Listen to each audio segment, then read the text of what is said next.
ఉద్యోగులే. కానీ నిజంగా విద్యుత్ ఉద్యోగులేనా? మరి ఒక్క కంపెనీలో రెండు రూల్స్ ఈ యొక్క అణిచివేత ధోరణికి కారణం ఏంటిది?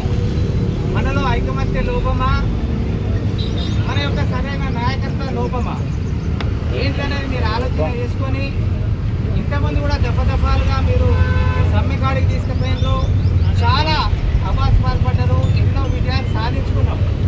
ఇంతమంది టీటఫ్ అని ఒక ఐక్య కార్యాచరణ సమితి ద్వారా ఒక 24,000 మందిని అవుట్ సోర్సింగ్ నుంచి రెగ్యులర్గా అని ఆర్టిజన్ అని, ఆ పేరు కూడా ఎవరికి అర్థం కాదు. ఆర్టిజన్ అంటే ఒక కళాకారు.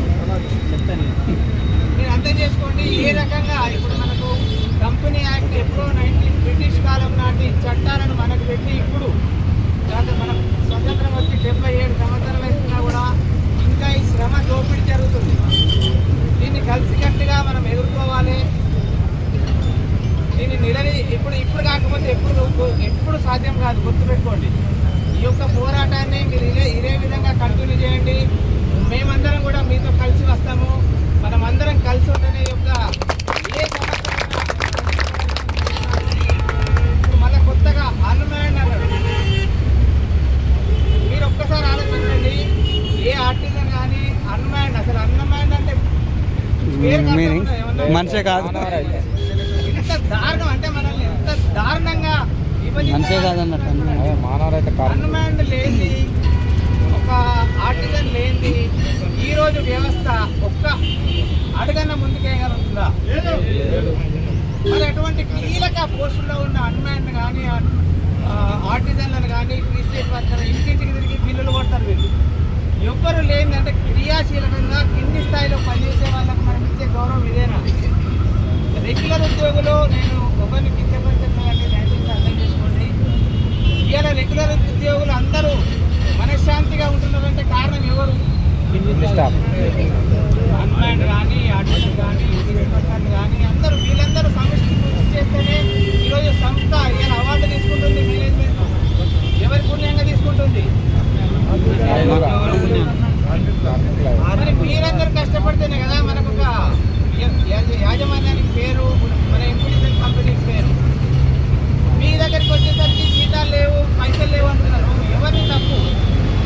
నేను అడుగుతున్న ఒకటే క్వశ్చన్ ప్రభుత్వాన్ని కానీ యాజమాన్యాన్ని కానీ, ఇప్పటి వరకు మన ఏదన్నా ఒక్క వస్తువు రేటు పెరగంది ఉన్నదా గత 10 సంవత్సరాల నుంచి? చెప్పండి. ఏదన్నా ఒక్క వస్తువు. విద్యుత్ టారిఫ్ పెరిగిందా ఇప్పటి వరకు? మరి అది పెంచకుండా ఇన్ని సర్వీసులు పెంచుకుంటా, ఇన్ని నీటి, ఇన్ని ట్రాన్స్ఫార్మర్లు, ఇన్ని సబ్స్టేషన్లు కట్టుకుంటా ఉన్న స్టాఫ్నే 10 నలుగురు చేసే పని ఒక్కడు చేస్తుంది. ఆ సబ్స్టేషన్లలో చూస్తే కనీసం వసతి సౌకర్యాలు ఉండవు, బాత్రూమ్ ఉండదు, వాటర్ ఉండదు. ఆ ఎన్నెన్నో అడుగులలో ఉండాలి, ప్రాణాలకు తెగించి నిత్యం పోరాడాలి. వీళ్ళకి ఇచ్చే విలువ మనం ఇదేనా? ఒక్కసారి ఆలోచించండి అందరూ. ఇంతమంది కూడా చాలామంది ఈ యొక్క ఆర్టిజన్లు ఈ యొక్క బతుకు చాలు అని ఆత్మహత్యలు చేసుకునే రోజులు కూడా ఉన్నాయి. అవన్నీ మనం నెమ్మది వేసుకోవాలి. ఎన్నో బలిదానాల తర్వాత జరిగిన కార్యక్రమం ఇది ఆర్టిజన్గా రూపొందడం. దీన్ని ఎట్టి తిరిగి తిప్పి కొట్టి మీరందరూ మనమందరం కలిసి ఒకే సంస్థ, ఒకే రూల్స్, అందరికీ న్యాయం జరిగే వరకు ఈ యొక్క విద్యుత్ యాజమాన్యానికి కానీ ప్రభుత్వానికి కానీ హెచ్చరించి మనమందరం మన హక్కులు సాధించే వరకు ఈ యొక్క పోరాటాన్ని కొనసాగించాలని మీ అందరికీ మీతో పాటు మేమందరం కూడా ఉంటాం. అందరినీ కలుపుకొని ఒక సమిష్టి టీగా ఒక ఏసీ తయారు చేసి అందరం కలిసి ఉద్యమిస్తే ఏదైనా సాధ్యమే అవుతుంది. ఎక్కడైతే అణచివేతకు గురవుతామో అక్కడే తిరుగుబాటు మొదలవుతుంది. సో ఈ తిరుగుబాటు ఇక్కడ మీరు మొదలు పెట్టారు. ఆర్టిజన్లు మీ అందరికీ ఒక్కొక్కరికి చేతులెత్తి ధన్యవాదాలు తెలియజేస్తూ ఈ ఉద్యమాన్ని మనం ఇంకా సక్సెస్ అయ్యే వరకు సక్సెస్ మీట్లో కూడా మాట్లాడుకోవాలని తెలియజేసుకుంటూ నాకు ఈ అవకాశం ఇచ్చిన మీ అందరికీ మీ అందరికీ ఎప్పుడు అండదండలుగా ఉంటామని ఈ సభాముఖంగా మేము మాటిస్తున్నాము. Thank you. అలాగే ఈరోజు మీరు వంట మార్పు కార్యక్రమానికి మా వంతున 1104 యూనియన్ తరఫున ఒక 10,000 రూపాయలు ఆర్థిక సహాయాన్ని కూడా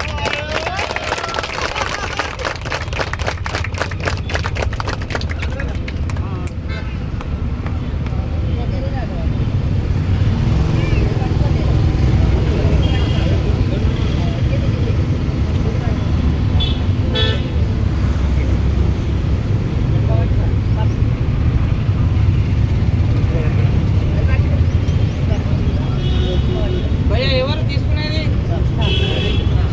కార్మికుల ఐక్యత వర్ధిల్లాలి కార్మికుల ఐక్యత వర్ధిల్లాలి కార్మికుల ఐక్యత వర్ధిల్లాలి ఆర్టిజన్ కార్మికుల ఐక్యత వర్ధిల్లాలి అర్మన్ కార్మికుల ఐక్యత వర్ధిల్లాలి ఇస్రాయల్ కార్మికుల ఐక్యత వర్ధిల్లాలి కార్మికుల ఐక్యత వర్ధిల్లాలి కార్మికుల ఐక్యత వర్ధిల్లాలి కార్మికుల ఐక్యత వర్ధిల్లాలి కార్మికుల ఐక్యత వర్ధిల్లాలి కార్మికుల ఐక్యత వర్ధిల్లాలి భయ్యా ఇంకొకటి చెప్తున్నా, ఇది మామూలు ముచ్చట కాదు మీరు చేసేది. నిన్ననే ఒకటి చూసిండ్రు కార్పొరేట్ ఆఫీస్ ఏం జరిగిందో. ఇక ముందు జరగబోయేదానికి మీరు అందరూ సిద్ధంగా ఉండాలి. మీరందరూ సిద్ధంగా ఉంటే మేమందరం కూడా మీకు సపోర్ట్గా ఉంటాం. చాలా ఘోరం జరుగుతుంది రాను రాను. అందరూ సిద్ధంగా ఉండాలి దేనికైనా కూడా.